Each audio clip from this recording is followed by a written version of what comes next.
हम तारीखी शहर हैदराबाद और तहजीबी शहर हैदराबाद में हैं। निज़ाम हैदराबाद की अवामी खिदमात के बारे में अगर मैं बात करूं तो यहाँ पर एक तारीखी निज़ामिया तिब्बी हॉस्पिटल और कॉलेज है जो आज भी आवाम की खिदमत कर रहा है। इसके अलावा मशहूर मारूफ मक्का मस्जिद जिसकी अपनी एक तारीख है और कुछ साल पहले बम धमाकों की वजह से भी काफ़ी मशहूर रही। इसके अलावा खिलवत पैलेस जो निज़ाम का महल है, और लाड़ बाज़ार की मैं बात करूं तो चूड़ियों के बाज़ार के लिए काफ़ी मशहूर है। और इसके अलावा यहाँ पर बहुत से बुजुर्गान दीन औलिया अल्लाह यहाँ पर उनके मदफन हैं। तो एक तरह से तारीख़ और तहजीब का ये शहर बहुत ही काफ़ी मशहूर और मारूफ है पूरी दुनिया में। तो चार मीनार के इस हल्के से हम जानने की कोशिश करेंगे किस तरह का यहाँ पर माहौल है सियासी और इंतखाबात किस तरह के होंगे। अगर मैं 2014 के इंतखाबात की बात करूँ तो 2014 में यहाँ पर MIM कामयाब हुई थी और सेकंड पोजीशन पर TDP यहाँ पर रही और थर्ड पोजीशन पर यहाँ पर TRS रही। लेकिन इस बार चुनाव थोड़ा मुख्तलिफ है। MIM अपनी जगह पर है क्योंकि खिला है MIM का हल्का हैदराबाद। तो ऐसे में कैंडिडेट को यहाँ बदला गया। अहमद पाशा कादरी की जगह याकुतपुरा के साबिक रुकन असम्बली को चार मीनार हल्का दिया गया है। महाकुटुमी के तौर पर यहाँ पर MIM के बागी कांग्रेस में फिलहाल वो शामिल हुए हैं, वो यहाँ पर यानी चार मीनार हल्के से कंटेस्ट कर रहे हैं महाकुटुमी के तहत। TRS है लेकिन दोस्ताना यहाँ पर एक तरह से लड़ाई चल रही है। तो TRS और MIM साथ में है। यहाँ पर असल जो मुकाबला देखने को मिलेगा वो MIM और महाकुटुमी यानी कांग्रेस के उम्मीदवार मोहम्मद गौस के बीच नजर आता है। लोगों से बात करेंगे किस तरह की यहाँ पर इलेक्शन होंगे, किस तरह के चुनाव देखने को मिलेंगे, क्या चल रहा है मन में उनके और किस तरह का डेवलपमेंट है, किस तरह की सूरत हाल बनी हुई है। लोग बताएंगे कि अगला इलेक्शन यानी 2018 में हैदराबाद हल्के में चार मीनार की क्या सूरत हाल होगी। चलिए कुछ लोगों से बात करते हैं।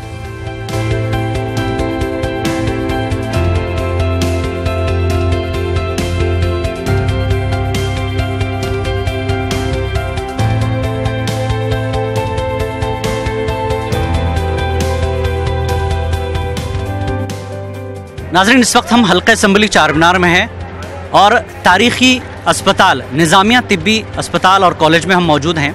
यहाँ कुछ PG के स्टूडेंट्स हैं, आइए बात करते हैं उनकी डिमांड क्या है आने वाली सरकार से, आने वाले MLAs और MP से। जिस तरह इनके अपने मसाइल है, इंतखाबात का मौका है, जानने की कोशिश करेंगे क्या कुछ चल रहा है इनके मन में। आपका नाम? अस्सलाम वालेकुम, मेरा नाम जुफिशा फातिमा खातून है जी। आप यहाँ पे क्या पढ़ रही हैं? मैं PG करके हूँ जी। अपने डिमांड से अपने को PG के बाद से पोस्ट नहीं मिल रहा इधर। ये यूनानी अस्पताल है कदीम जी, ठीक है। यूनानी मेडिसिन में किस तरह का डेवलपमेंट अब तक जो सरकारें आई थी उन्होंने क्या वादे किए थे? जी पोस्ट मिलते बोल के बोल रहे थे बट अपने को अभी तो कुछ पोस्ट अपॉइंट नहीं करे। हम लोग चाह रहे कि हम सबको मौका मिले, सब लोगों को जो भी पोस्ट चाह रहे हैं उनको मौका मिलना आगे बढ़ने के लिए। अगर हम लोगों को अभी पोस्ट नहीं मिल रहा तो आगे कैसा बढ़ना। कितने साल से पोस्ट नहीं है, कुछ ऐसा आइडिया है? 15 साल से पोस्ट नहीं मिल रहा है कुछ भी किसको भी। जी, अस्पताल के बारे में कुछ बताइए, यूनानी मेडिसिन के बारे में। ये बहुत ज़्यादा कदीम है और बहुत ज़्यादा यूज़फुल है। इतना लोग नहीं समझते इसको कि तब एलोपैथी में जाते, इसमें जाते, लेकिन सबसे ज़्यादा फ़ायदा यूनानी में है। पूरा चीज़ अप्लाई करने के बाद में, एलोपैथी में जाने के बाद में इसमें आते, जबकि शुरुआती अगर यहाँ से करें तो बीमारी जड़ से ख़त्म हो जाती है। ये निज़ामिया अस्पताल जो है ये निज़ाम ने क़ायम किया था, ठीक है, हुजूर निज़ाम ने, 7वें निज़ाम ने क़ायम किया था। वो खिदमत अभी भी जारी है इसकी।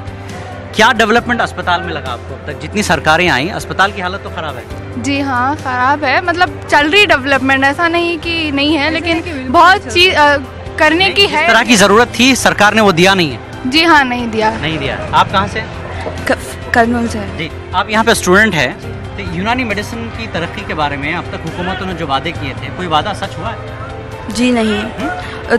हमारे कर्नूल में ये इतना नहीं मालूम है ये यूनानी के बारे में। जी, यहाँ हैदराबाद में क्या है? हैदराबाद में तो बहुत कदीम अस्पताल है। हैदराबाद में तो फिर भी इधर अच्छा इलाज करा रहे पेशेंट्स, मगर हमारे कर्नूल में इतना यूनानी का मालूम नहीं है। गवर्नमेंट से ये दरख्वास्त है कि अभी आंध्रा नया आपका जो है स्टेट बना है, तो ऐसे में वहाँ डिमांड करेंगे आप यूनानी अस्पताल? जी हाँ, वहाँ बहुत ज़रूरत है और इधर यूनानी से बहुत अच्छा क्यूर भी मिल रहा नेचुरल तरीके से। तो हमारी गवर्नमेंट से डिमांड है कि चंद्रबाबू नायडू आंध्र प्रदेश में है, वो तेलंगाना में भी इलेक्शन लड़ा रहे हैं अपने कैंडिडेट से, तो क्या डिमांड करेंगे आंध्रा के लिए भी? यूनानी हॉस्पिटल्स और कॉलेजेस उधर बनाना चाहिए। आपका नाम? डॉक्टर शेख मोहम्मद अजीम, मैं पीजी फाइनल ईयर्स का स्टूडेंट हूँ। हो गया आपका, कंप्लीट हो गया? जी अभी फाइनल ईयर हूँ मैं, यही साल फाइनल है मेरा। ठीक है जी। तो आपकी डिमांड्स क्या है? आने वाली सरकार जिस किसी की भी होगी, यूनानी मेडिसिन, यूनानी अस्पताल और आपके रोजगार के लिए क्या डिमांड करेंगे? आज से 15 साल कबल यानी 3 इंतखाबात हो चुके, कई ये गवर्नमेंट आ चुके, जैसा कि केसीआर साहब पिछले 5 साल पहले आए थे, उससे पहले क्या बोलेंगे आप, कांग्रेस की सरकार थी, लेकिन बिल्कुल ही यूनानी की खस्ता हालत चल रही है। फिलहाल आप मौजूदा दौर में भी देख सकते, 4 साल पहले बिल्कुल ये बिल्डिंग के लिए रिनोवेशन के लिए पैसा दिया गया था 4 करोड़ रुपए। यहाँ पर इसकी हालत देखने पर आपको मालूम होता है कि 4 लाख रुपए भी इस पर खर्च नहीं किया गया। इसकी रिनोवेशन के तौर पर तो आप बाद में से बात करेंगे, इसकी मेडिसिन के ताल्लुक से बात करेंगे। जो 15 या 17 साल पहले जो बजट था, जो थाउजेंड्स और हंड्रेड्स में बजट था, वो आज भी वही बजट है, जबकि नए दौर में इसकी डिमांड बढ़ते जा रही। जैसा कि आपको मालूम है, नए दौर में हर्बल मेडिसिन का दौर चल रहा है। Reviewing back to the herbal medicine, everyone is coming back to the medicine, क्योंकि ये एक हर्बल मेडिसिन का ही एक शोबा है, क्योंकि यहाँ पर इसकी जो डिमांड है बहुत ज़्यादा है। लेकिन अभी इसका रिकॉग्नाइजेशन के लिए ना आयुष गवर्नमेंट, जिसके मिनिस्ट्री में ये अंडर में आता है, ना ये इसके डेवलपमेंट के लिए काम कर रही है, ना ये अभी जो प्रेजेंट गवर्नमेंट है केसीआर की, वो भी काम नहीं कर रही। लेकिन डिप्टी सीएम महमूद अली आए थे, उन्होंने काफ़ी विजिट किया और इलाके के जो एमआईएम पार्टी के भी एमएलएज आए थे, जो वादे किए थे वो वादे पूरे हुए? बिल्कुल कोई वादा पूरा नहीं किया गया। जैसा कि छोटी छोटी डिमांड्स होती हैं, जैसा कि पानी का वाटर फिल्टर है, लोकल एमएलए खादरी साहब थे, उन्होंने लगवा दिया। लेकिन यहाँ पर पहले तो बहुत बड़ा मुद्दा मेडिसिन है, बच्चों का रोज़गार है और इसका रिकॉग्नाइजेशन है ग्लोबल रिकॉग्नाइजेशन के लिए वर्ल्ड वाइड एक कॉन्फ्रेंस होना चाहिए। तेलंगाना गवर्नमेंट इसके लिए अप्रिसिएशन करना, उसके लिए इनिशिएट करना, लेकिन कोई भी तरीके का नहीं होता। आज 15 से 17 साल बीत गए, कोई एक भी प्रायर अपॉइंटमेंट नहीं हुआ, क्योंकि आयुष डिपार्टमेंट के ही शोबे जात है। जैसा कि यूनानी अलग है, वैसा ही आयुर्वेदा अलग है, आयुर्वेदा, सिद्धा, योगा अलग अलग है। लेकिन आयुर्वेदा के लिए पिछली बार इन लोगों ने 200 प्रायर अपॉइंटमेंट्स और प्रॉपर अपॉइंटमेंट्स, परमानेंट अपॉइंटमेंट्स के लिए इन लोगों ने नोटिफिकेशन जारी किया और उसका जो है सो अभी आने वाले दिनों में या 1 महीने में वो पोस्ट को वो फिलअप करने वाले हैं। लेकिन मेरा मुतालबा ये गवर्नमेंट से, यहाँ के अहदेदारों से, एमआईएम के मुतालिकीन से, सबसे ये मैं पूछना चाहता हूँ कि 15 से 17 साल हो गए, यहाँ पर 176 डिस्पेंसरीज है, ठीक है, तो डिवाइड होने पर वो चंद डिस्पेंसरीज आंध्रा में चले गए। लेकिन गवर्नमेंट का एक ही इदारा है, गवर्नमेंट निज़ामिया तिब्बी कॉलेज, जो कि हज़रत निज़ाम के दौर से चलता आ रहा। लेकिन यहाँ पर कोई तरह का डेवलपमेंट तो दूर की बात, जो चीज़ें थी वो बाकी रखना भी हमारे लिए बहुत ही मुश्किल होता जा रहा है। यहाँ पर पोस्ट है या फिर बच्चों का रिक्रूटमेंट है। पीजी आज से 15 साल पहले जो करे, बेरोज़गार बैठे हुए, इस हालत में हमारे को एलोपैथी हॉस्पिटल्स में काम करना, मजबूरी हालत में काम करने की ज़रूरत पड़ रही है। लिहाजा आपसे मुतालबा है कि इसके बारे में कुछ करें। आप कुछ क्या कहेंगे? मैं बोलना तो ये चाहूँगा, सबसे कदीम दवाखाना जो 1938 में इसका संज्ञा बुनियाद पड़ा था, आज कंप्लीट 2018 चला देखा गया तो 80 साल पुराना दवाखाना है। केसीआर गवर्नमेंट लास्ट टाइम हर बार बोली कि हम तेलंगाना को सुनहरा तेलंगाना बनाएंगे। मछली कमान की रिपेयर हो रही, चौक की रिपेयर हो रही। अगर लोकेशन देखा गया तो चारमीनार, मक्का मस्जिद, तारीखी चारमीनार दवाखाना, सबके ऊपर उनकी निगाह पड़ रही, हमारे दवाखाने ऊपर नहीं पड़ रही। उसके बाद सबसे पहले हर मेडिसिन, ये जो मेडिसिन है ना, आपका नहीं होता, सदियों पुराना, पहली सदी से चलता हुआ रहा। इसके ऊपर हुजूर निज़ाम के ज़माने से लेके रिसेंटली 30 साल पहले चले गए तो पर्शियन गवर्नमेंट को यहाँ से मेडिसिन ज़्यादा सप्लाई। एट द टाइम पे 10-10, 15-15 लाख की फार्मेसी रहती थी। जो सिस्टम जो ज़माने में चल रहा, वो सिस्टम की फार्मेसी डेवलप नहीं है, एक अटेंडर नहीं है डेवलप उसके लिए। दूसरी चीज़ देखा तो बिल्डिंग की हालत देखिए, तारीखी बिल्डिंग बोलते हैं इसको। अगर देखा गया तो अंदर झाड़ें उठ रहे हैं, आपको बेसिक रिक्वायरमेंट जैसे कि पानी नहीं है। देखा गया सबसे मेजॉरिटी गर्ल्स की है, गर्ल्स के लिए टॉयलेट्स नहीं है, बच्चे कहाँ जाएंगे? हम जस्ट बॉयज है, ये पूरे मस्जिद में जाते हैं, मस्जिद हमारा घर है। तो इस हॉस्पिटल, इतना बड़ा हॉस्पिटल है, आप समय इतना बड़ा हॉस्पिटल है, यहाँ पर आपकी जो मेन ज़रूरियात है वही नहीं है हॉस्पिटल में स्टूडेंट्स के लिए, तो यहाँ के लीडर क्या कर रहे हैं? यहाँ के लीडर तो सिर्फ एनुअल डे, यहाँ पर जो भी फंक्शंस होते स्कूल पहन के चले जाते जी, बस उसी के लिए यहाँ पर आते, बस जो है सो फूला पिना देते, अवार्ड्स दे देते, बस इतना ही होता। उसके बाद काम कुछ भी, डेवलपमेंट कुछ भी नहीं हो रहा। मैं फर्स्ट ईयर का स्टूडेंट हूँ, मैं यहाँ पर आके सिर्फ 2 महीने हुआ और मेरे को इतनी शर्मिंदगी हो रही, सही से वॉशरूम्स नहीं है यहाँ पर, ठीक है, इंफ्रास्ट्रक्चर तो बहुत ख़राब है यहाँ पर का, क्लासेस में सही वेंटिलेशन नहीं है, ठीक है। और हम तो दूर की बात है, even the staffs are going in the मस्जिद। गर्ल्स के लिए सबसे बड़ा मसला है, स्वच्छ भारत की स्कीम चली, सब कुछ हुआ, इतना बड़ा हॉस्पिटल है, आपके लिए यहाँ टॉयलेट्स नहीं हैं, वॉशरूम्स नहीं है, कभी डिमांड की प्रिंसिपल से या यहाँ के लीडरों से? कभी नहीं, कभी बात नहीं, कभी मौका ही नहीं मिला पूछने के लिए। सिर्फ इसको इलेक्शन चल रहा है, आपकी डिमांड्स जैसा कि उन्होंने बताया कि सब कुछ नहीं है, इस इलेक्शन में जो आपको सपोर्ट करेगा आप उसको सपोर्ट करेंगे? वैसा सपोर्ट करना है इसको, उन्हें जो हम आपको सपोर्ट करेगा या हम उसको सपोर्ट करेगा वैसा नहीं चलता। जो हमारी डिमांड्स है वो कोई भी गवर्नमेंट रहने दो, they will have to supply our demands. जो भी डिमांड रहेगा उनको हमारा डिमांड फुलफिल करना पड़ेगा, जरूर फुलफिल करना पड़ेगा। और कोई डिमांड्स आपकी? ये ऑलरेडी जो है सो भाई बोल रहे हैं कि सैंक्शन हो गया, बल्कि लेकिन काम शुरू क्यों नहीं हो रहा?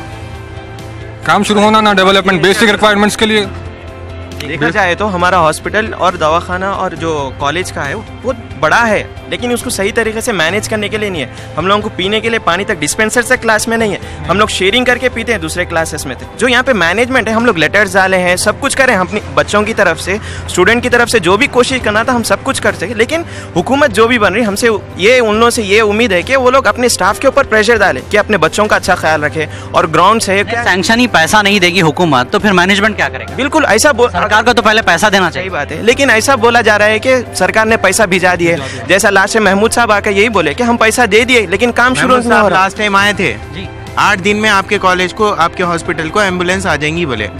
वो हुआ था प्रोग्राम फरवरी में, आज देखिए आप दिसंबर आ गया, 8 महीने हो गए, 8-10 महीने हो गए, लेकिन कोई एम्बुलेंस नहीं हमारे कॉलेज को या कुल मिलाकर जितने वादे सरकारी तौर पर किए गए वो नहीं हुए यहाँ पे पूरे, बिल्कुल भी एक भी वादा पूरा नहीं किया गया। मैंने जैसे कि बताया इससे पहले भी कि पानी की ज़रूरियत पेशेंट के वास्ते फिल्टर लगा देंगे, बिल्कुल ऐसे काम हो जाते। मेजर डेवलपमेंटल के लिए कोई काम नहीं होता। जैसा कि दवाई के बारे में ख़ास तौर पे ये माना जाता है कि गवर्नमेंट को जो पेशेंट आता है they are below poverty line, जैसा कि हिंदुस्तान के लेवल पे माना जाता है कि बिलो पॉवर्टी लाइन वालों को लिए गवर्नमेंट हॉस्पिटल ही सूटेबल है। तो वो आते हैं मेडिसिन के वास्ते जो कि यहाँ मौजूद नहीं है। 100%, जिसमें से 99% पेशेंट बाहर से मेडिसिन खरीदता है या कोई रियायत कर देता है उनके साथ, तो उनका गुजारा चल जाता। लेकिन यहाँ पर से बिल्कुल थाउजेंड्स ऑफ रुपीस आते, थाउजेंड्स में इसका आंकड़ा मैं आपको दे सकता हूँ। 97,000 रुपीज़ लास्ट ईयर आए थे जो कि अभी तक चल रहे हैं, जिससे कोई गुजारा नहीं होने वाला। मेडिसिन बहुत ज़रूरी है यहाँ पे जो बच्चे कोर्स कंप्लीट करके चले जाते हैं, डिग्री ले लेते हैं, तो वो लोग अपने पैर पर खड़े रहें। सरकार की इसी कोई स्कीम है आप लोगों के हॉस्पिटल के लिए, कुछ लोन दिया जाए या कुछ ऐसा परमिशन आपको, किस तरह से आप चलाते हैं बाहर? सब लोन सब आ रहा, आयुष के नाम पे आ रहा, लेकिन यूनानी तक नहीं आ रहा। होम्यो है, सिद्धा है, आयुर्वेदिक, वो सब मजहब के नाम पे चल रहे साहब। आप कोर्स कंप्लीट करने के बाद अपने तौर पे अगर कोई क्लिनिक खोलना चाहते हैं तो उसका तरीक़ेकार क्या है? तरीका पैरासिटामोल बस, अब वो भी कर एलोपैथी पर प्रैक्टिस करना पड़ रहा मजबूरन। ऐसा बिल्कुल भी नहीं है कि क्या बोलते हैं गवर्नमेंट स्कीम नहीं निकालती लेकिन उस पर अमलावरी नहीं होती। जैसा कि एक बात बता सकता हूँ मैं, बाहर आप प्राइवेटली एक क्लिनिक या एक रिसर्च ऑर्गेनाइजेशन बोल के स्टार्ट कर सकते, यूनानी रिसर्च सेंटर। उसके लिए 5 लाख रुपए देने का इंतज़ाम है, लेकिन किसी एक को भी, मैं गारंटी से बोल सकता हूँ, श्योर से बोल सकता हूँ, किसी एक को भी वो स्कीम का फ़ायदा अभी तक तो नहीं हुआ। सिर्फ गवर्नमेंट के वादे होते हैं बस। बहरहाल ये यूनानी निज़ामिया तिब्बी अस्पताल और कॉलेज है, तारीख़ी इसकी अहमियत है। इसकी अपनी एक अहमियत ये है कि हुजूर निज़ाम यानी मीर उस्मान अली ख़ान के ज़माने में इस अस्पताल की तामीर हुई थी। क़दीम तरीक़े इलाज है, इस इलाज को बचाने की ज़रूरत है। जिस तरह से स्टूडेंट्स ने अपनी तकालीफ बयान की, और जिस किसी की भी सरकार आती है तो इस कॉलेज पर ज़रूर तवज्जो दी जाए, क्योंकि ये मुस्तकबिल है यूथ यहाँ का। और दूसरा, ये ऐसा इलाज है जिसके कोई साइड इफ़ेक्ट्स नहीं होते। इस इलाज को ज़िंदा रखा जाए, इस मेडिसिन को ज़िंदा रखा जाए, ताकि हिंदुस्तान में इस इलाज की तरक्की हो, इस मेडिसिन की तरक्की हो। और ये स्टूडेंट्स जो पिछले 15-17 साल से जिनकी पोस्टिंग कहीं नहीं हुई, पोस्ट खाली है, लेकिन सरकार ने अब तक जो वादे किए थे वो वादे वफा नहीं हुए, वादे सिर्फ वादे रह गए। इस बार भी इलेक्शन है, अगर वादे ही रह जाएंगे तो फिर ये भी इलेक्शन की कतारों में या कहें पोलिंग स्टेशन की कतारों में नज़र नहीं आएंगे। इस बार वो वादों को पूरा करना पड़ेगा जो आपने पहले किए थे। तो इस जानिब यानी निज़ामिया तिब्बी अस्पताल पर ज़रूर तवज्जो दी जाए, चाहे वो इलाके के मकामी रुकन असम्बली हो या लोकसभा के MP हों या फिर यहाँ की जो सरकार अब तक जो वादे किए गए थे उन वादों को पूरा किया जाए, तभी ये यूथ आप पर भरोसा कर सकता है। बारिश में धूप बहुत आती है यहाँ पे, तो तकलीफ क्या है? ठहरने के लिए सही जगह? हाँ, गर्मी के लिए सीट्स नहीं है यहाँ पे बैठने के लिए। हाँ, ट्रैफिक जाम होता है। हाँ। अच्छा, ओल्ड सिटी में डेवलपमेंट चीज़ की कोई चीज़ दिखाई दी? डेवलपमेंट जैसा नया सिटी में रहता वैसा न्यू सिटी की तरह कुछ है? नहीं बड़े रोड, नहीं है, ट्रैफिक जाम नहीं है यहाँ पे कुछ भी। यानी पुराना शहर पुराना है। हाँ, पुराना शहर पुराना ही है, नया कुछ नहीं हुआ। नया बसेस का प्रॉब्लम है हम लोग को। काटेदन बस का सिर्फ एक ही बस है यहाँ पर। मतलब एरिया के लिए हम लोगों को पहले जो है ना 2-3 बसेस रहते थे, लेकिन अब सिर्फ एक ही बस चल रहा है। अगर हमारे एरिया में 2 से 3 बसेस अगर डला देंगे तो अच्छा रहेगा। अच्छा, इसके अलावा कुछ ड्रेनेज रोड वगैरह का मसला? नहीं, ऐसा कुछ भी नहीं। ट्रैफिक प्रॉब्लम बहुत हो रहा है ये चारमीनार बस स्टॉप। नए शहर जैसा डेवलप हो रहे हैं उस तरह से पुराने शहर में कोई डेवलपमेंट नहीं, वैसा तो नहीं है, लेकिन यहाँ पर traffic problem bus stop change होने की वजह से बहुत ज़्यादा है। आप जहाँ रहते हैं वहाँ पे कोई मसले है आपके घरों के पास? ड्रेनेज लाइन, रोड्स, वाटर का प्रॉब्लम? ड्रेनेज लाइन प्रॉब्लम रहता है कभी कभी जी। अच्छा। कभी कभी रहता है, वैसा नॉर्मली तो सब कुछ अच्छा रहता है। आपके एरिया में हॉस्पिटल है, गवर्नमेंट हॉस्पिटल? हमारे एरिया में गवर्नमेंट हॉस्पिटल तो नहीं है। अच्छा, अगर आप यहाँ आना है तो इलाज कहाँ कराते हैं आप? सरकारी अस्पताल में आना है तो कहाँ कराते हैं आप पुराने शहर में? चारमीनार हॉस्पिटल प्रीफर करते हैं फर्स्टली तो। इसके अलावा बाकी प्राइवेट में जाना पड़ता है? हाँ, प्राइवेट में तो जाना ही पड़ता है क्योंकि कुछ अगर डिसीज़ क्रॉनिक है तो ही हम लोग ज़्यादा ये करेंगे ना। टेम्पररी डिसीज़ है तो पुराना शहर पुराना है, नया कुछ हुआ? पुराना शहर पुराना ही है, लेकिन कहते हैं ना ओल्ड इज गोल्ड, वैसा हिसाब है यहाँ पे। गोल्ड में कुछ गोल्ड है या वो फीका पड़ गया? नहीं, शाइनिंग थोड़ी कम है। गोल्ड शाइन नहीं हो रहा? यस, तो चमकाने की जरूरत है। जी बिल्कुल, चमकाने की जरूरत है। ठीक है। यहाँ से फैसिलिटीज नहीं है, दो एक बस है, घंटे को 4 घंटे में एक बस आ रही, बच्चियाँ लटक लेते हुए जा रहे, वो कौन देख रहा है सर? अच्छा, पुराने शहर में डेवलपमेंट बहुत होना चाहिए सर, कुछ भी डेवलपमेंट नहीं है यहाँ पर। ट्रैफिक जाम है और कॉलेजेस ज़रा कम है, बहुत फीसेस बहुत ज़्यादा है। सरकारी जो है डेवलपमेंट होना चाहिए, कुछ भी नहीं है। रोड्स कैसे है? रोड्स तो बहुत बेकार है सर, कुछ भी नहीं है। रोडों पे नाली का पानी फैला रहता, रोडों पे गड्ढे बहुत सारी फैसिलिटीज होने चाहिए। आपके एरिया में गवर्नमेंट हॉस्पिटल है? नहीं है सर, गवर्नमेंट हॉस्पिटल है नहीं हमारे एरिया में, गवर्नमेंट स्कूल है। ये कंप्लेंट है हमारी गवर्नमेंट। चारमीनार इतना पुराना है, यहाँ पे जो डेवलपमेंट होना था नए शहर की तरह, वैसा कुछ है? कुछ भी नहीं हुआ सर, वैसे का वैसी चारमीनार देखो। मेन सर बसा होना चाहिए, बसेस भी नहीं है सर, बस नहीं है, बच्चियाँ लटक लेते हुए जाते, लेट रही थी सर एनी टाइम। बसाओं में से बच्चियाँ गिर जाते, उसके वास्ते फैसिलिटीज होना चाहिए। बस थोड़ी है, स्टूडेंट्स बहुत है सर, चिल्ड्रंस बहुत है, बच्चियाँ लटक लेते जाते नीचे। बस छोटी है, स्टूडेंट्स बहुत है सर। अच्छा, यहाँ की रोड जो है ट्रैफिक जाम होता, छोटी सड़क है। फतेह दरवाजे बहुत ट्रैफिक जाम रहा, इतने रोडा है, जाने का से जगह नहीं रहती सर। 4 घंटे में एक बार बस आती है। हम लोग की बस ही चाहिए। आपके जो पुराने लीडर्स है वो कुछ काम करे, डेवलपमेंट? कुछ भी नहीं करे सर, ओल्ड सिटी में कुछ भी डेवलपमेंट तो नहीं डेवलपमेंट ना हुआ। पुराने का पुराना जैसा होना चाहिए वैसे ही है। एक भी 4 घंटे के बाद बस आई, 4 घंटे के बाद बस आई। 4 घंटे में 1 घंटे में 2-3 बसें हैं सर। आपके एरिया में कैसा डेवलपमेंट है? रोड बड़ी होना चाहिए, रोड बड़ी होना चाहिए। चारमीनार गवर्नमेंट हॉस्पिटल्स नहीं है, स्कूल सरकारी स्कूल से है, सरकारी स्कूल से, मगर की आप लोगों को स्कॉलरशिप है? नहीं है सर, स्कॉलरशिप नहीं मिला? स्कॉलरशिप नहीं मिला सर हमारे। आपके लीडर बताए कभी स्कॉलरशिप मिला? नहीं बोले, कुछ नहीं बोले। हमारे MLA कुछ नहीं कर रहे तो हम क्या कर सकेंगे सर?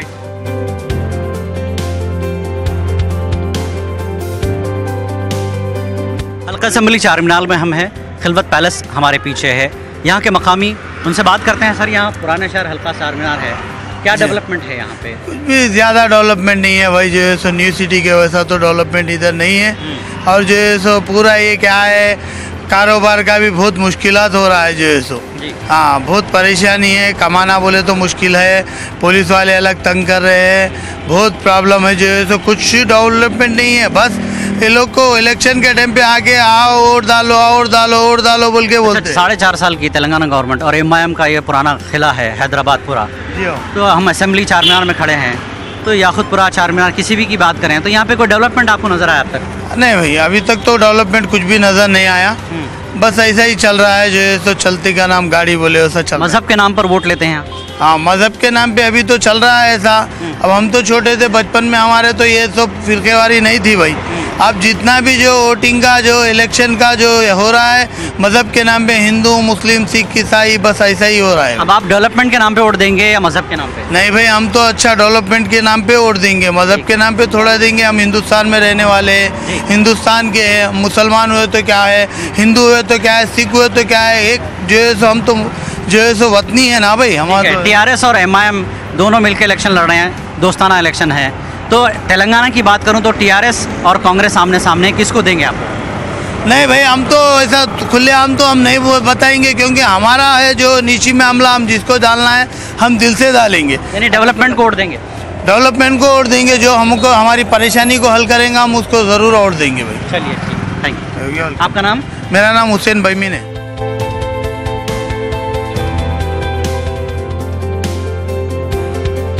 नाजरीन, न्यूज़ 18 उर्दू का सियासी सफ़र हल्का असम्बली चार मीनार में आज रहा। आज हमने मुख्तलिफ लोगों से बात की। एमआईएम का किला है, यहाँ पर कांटे की टक्कर कांग्रेस और एमआईएम के बीच नज़र आ रही है, क्योंकि कांग्रेस, टीडीपी, सीपीआई और भी दीगर जमातें इनके साथ महाकुटुंबी के तौर पर शामिल हैं। मुकाबला टक्कर का नज़र आ रहा है। देखना यह है कि हल्के चार मीनार के लोग इस बार डेवलपमेंट को वोट देंगे, वादों को वोट देंगे, या फिर वही पुरानी रिवायती सियासत को वोट करेंगे। किसने अपना मैसेज, किस पार्टी ने अपना मैसेज किस तरह से पहुंचाया है आवाम तक, ये 11 तारीख को तस्वीर साफ होगी। और अगर हम इस तारीखी शहर की बात करें तो तारीखी चार मीनार पूरी दुनिया में मशहूर है। इसके अलावा 1.5 किलोमीटर के हल्के में हमको यहाँ की तहजीब और तारीखी इमारतें देखने को मिलेंगी, जिसमें चौमहला पैलेस, खिलवत का ये मेन गेट आप मेरे पीछे देख रहे हैं, इसे खिलवत पैलेस और चौमहला पैलेस कहा जाता है।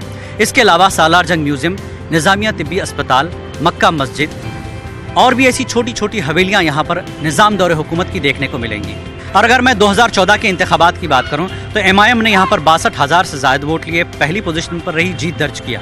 टीडीपी ने यहाँ पर 26,000 वोट लिए, सेकंड पोजीशन पर रही और टीआरएस की सरकार बनी, लेकिन टीआरएस की लहर यहाँ पर नहीं चली। टीआरएस की सरकार बनी लेकिन 8,000 से ज़्यादा वोट के लिए। इस बार एमआईएम और टीआरएस का टाइप है, दोस्ताना माहौल में इलेक्शन चल रहा है, लेकिन असल मुकाबला एमआईएम और महाकुटुंबी यानी कांग्रेस के उम्मीदवार के बीच नजर आ रही है। दिलचस्प मुकाबले की एक वजह और भी है। याकुतपुरा के 5 इलेक्शन जीतने वाले एमआईएम के कैंडिडेट मुमताज़ अहमद खान को इस बार चार मीनार हल्का दिया गया है, और चार मीनार हल्के के जो साबिक एमएलए रहे अहमद पाशा खादरी, उन्हें याकुतपुरा शिफ्ट किया गया है। इसकी वजह यही बताया जा रहा है कि याकुतपुरा में डेवलपमेंट ना के बराबर रहा, इसी वजह से कैंडिडेट को वहाँ से तब्दील किया गया है। वो कैंडिडेट जिसने डेवलपमेंट नहीं किया था, चार मीनार हल्के के लोग उसको लेकर भी किसी हद तक तशवीश में मुब्तला हैं कि हमारे यहाँ का यानी चार मीनार हल्के का डेवलपमेंट कैसे होगा अगर वो कैंडिडेट जिसने साबिक में 25 साल में कोई डेवलपमेंट नहीं किया। तो बहरहाल ऐसी दिलचस्प बातें हैं जिसका जो है हमें तस्वीर साफ होगी। 11 तारीख को पुराने शहर के अवाम, रिवायती वोट जो बैंक है एमआईएम का, वो क्या तस्वीर दिखाता है 11 तारीख को देखने को मिलेगा। तो न्यूज़ 18 के सियासी सफ़र में हल्के असम्बली चार मीनार से फिलहाल इतना ही। इजाज़त दीजिए, देखते रहे न्यूज़ 18 उर्दू। आदाब।